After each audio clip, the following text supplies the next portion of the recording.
Alright.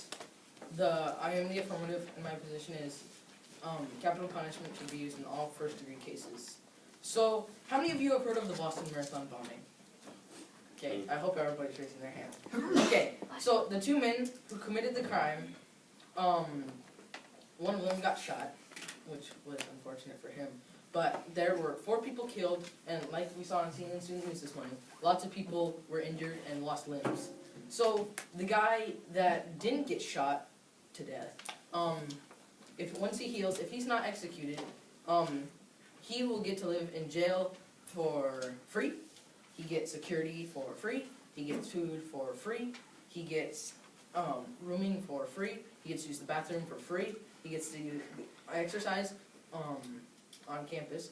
And he has a security guard who's following him everywhere. He can't escape, but no one can get to him either. So he has his own free security guard. So because he killed 4 people and caused one man to lose his legs, so now he can't work, and his wife might decide to divorce him, and he can no longer exercise, and this man who committed the crime gets to be in jail for the length of his life with all that free stuff. So this may sound pretty good, and it is. It's too good for someone who's decided to ruin lives of lots of people. And so execution has always been used because there are instances like this that happen. And it's always been a successful deterrent. The morality of the death penalty is much better. He gets injected after taking pain medication so he doesn't feel it. And the people who get their legs blown off, as you saw, they're still in pain, and they're going to be in pain forever. And salvation can be achieved because it takes so long for the appeals. They have plenty of time to achieve salvation and ask for forgiveness. Because if you think, oh, that's not possible, well, the thief on the cross did it in about 10 minutes. And he had no choice. He knew he was going to die, and so he got right with God, and he's guaranteed a place in heaven. And if it's so inhumane to kill someone like that, then no one should ever want to commit a crime to be executed, because that would be so terrible to be executed that way that you would never think of doing a crime that would make that happen to you. Like I said again, terrorist acts. What about 9/11? How many people died? Over 2,000. So, and all those families that were affected. They are all not benefiting. I can't think of a word. They're all suffering from someone's ideas. Let's say we found the man who planned all of this. If we could take him if we were execution free and put him in jail, and he could live another 40, 50 years of life with all that free care. He gets Medicare too. So if he gets injured, he gets taken care of that way too. And so, if instead of being executed and ending his life because he deserved, because he caused suffering of so many people, instead he gets to live in jail for free.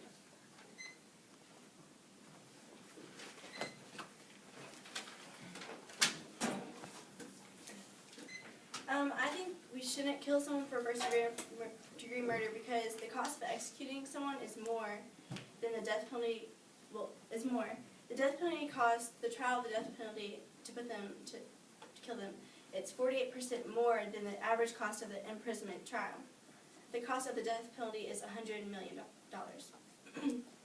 If people do a very bad crime like first-degree murder, they could go to jail for the rest of their lives instead of being killed, because there's still some people in jail, they get punished, and they're not treated right in jail.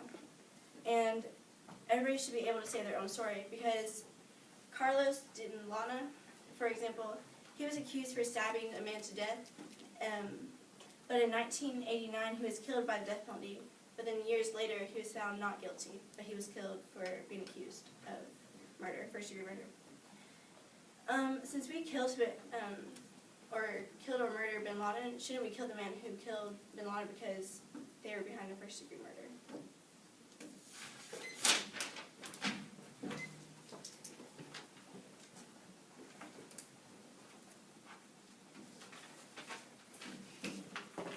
Alright, now I'm ready. So first I'm going to address the cost. And that's because the appeals, they can take many, many, many, many years. And so, because that costs so much money, if we simplified our judicial system like Singapore, it is one of the cheapest, most accurate. They have one of the lowest numbers of innocent people executed, which is like 1 or 2. They have one of the highest. They are capital punishment for first-degree murders, and they have one of the world's lowest, top 10 lowest. I think they're number 4 for lowest murders every year. If you're saying that we should kill the man who killed what's that song? The Narnia. Well, then in that case, if we kill someone for executing someone, then everybody should try to kill God, because in the Bible He condemned Adam and Eve and the whole human race to death when He cast them out of the Garden of Eden. The eternal punishment of someone is death in hell if they don't believe with Him. That is your eternal punishment, is death. So death is a punishment. If God uses it as a repellent, it is going to work as a repellent. The innocent man, the more technology we get, the less innocent people are going to be killed. And also in the Bible, the man Achan, if anybody knows the story of him, he was with Joshua. The Lord told nobody to steal anything from plunder, because that was all his. He stole some silver and a coat, and I think some other things. And he and his family and his close friends and all of his animals and tents and possessions were stoned to death and then burned. So it shows if you come in close contact with murderers a lot, that's not such a good thing. If you put someone in jail for life, that's why they're not going to be treated right. If you execute them, they can no longer go through any more torment for what they've done. They will be gone and at peace.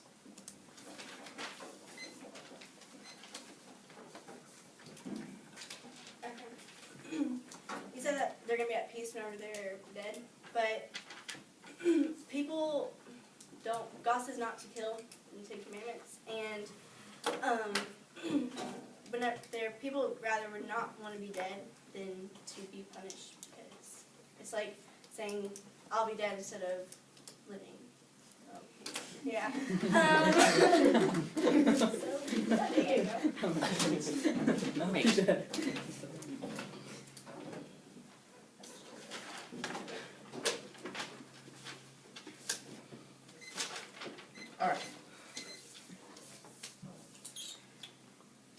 Alright, so you said they won't be at peace. If they're not going to be at peace, and also they don't want to be killed, then why was the terrorist man found with a bomb vest on him? If he didn't want to die, why would you be wearing a bomb vest? And it says not to kill in the Ten Commandments, but it also says an eye for an eye.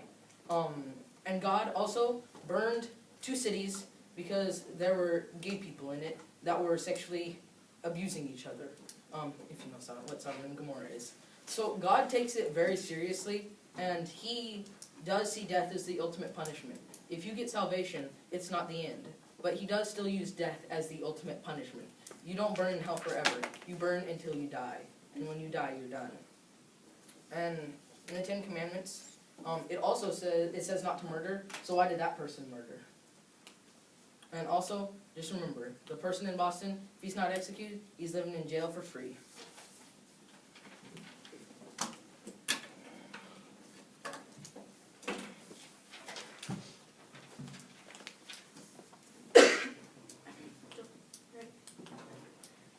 So the reason why he would wear a bomb on him is because so he wouldn't have to tell the police the reason why he did the bombing or the people who were behind it, so he wouldn't give away any names or anything.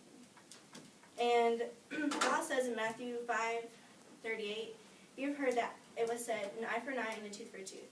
This means that we can do anything to someone that they did to us, but I don't think revenge is the answer. We don't need to kill someone when they murder someone.